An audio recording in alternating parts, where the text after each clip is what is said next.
57 cas de grossesse en milieu scolaire ont été enregistrés dans la région du Tonki dans la période de septembre, octobre, novembre 2021 et janvier 2022.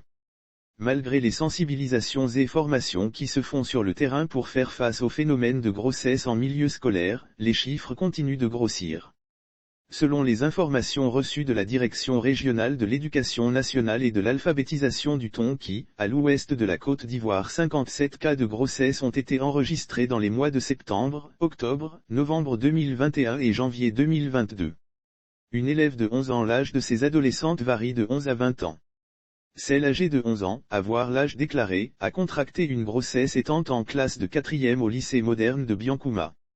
Au vu de son mode de résidence, elle loue une maison, aux frais de ses parents qui vivent au village. L'auteur de sa grossesse est un sans-emploi.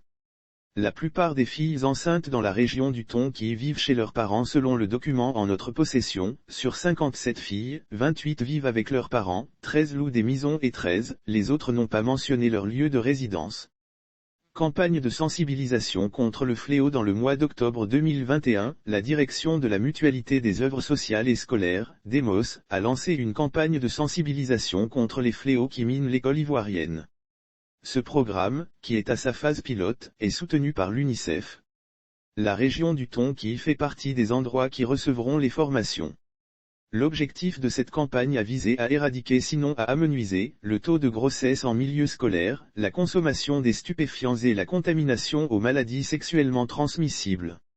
Lire aussi le GSPM enregistre 2669 interventions en mars, une hausse de 8,81% comparativement au mois de février. Les chiffres sont alarmants, avait indiqué Mathurin CI, chargé du programme de lutte contre les fléaux en milieu scolaire à la DEMOS. La violence sous toutes ses formes s'invite de plus en plus dans nos établissements scolaires et, plus nombreuses sont les jeunes filles élèves qui arrêtent les cours en raison de grossesses non désirées contractées. À cela, il faut ajouter un nombre élevé d'élèves infectés par les virus responsables de pathologies comme le sida, les hépatites et bien d'autres, a-t-il révélé.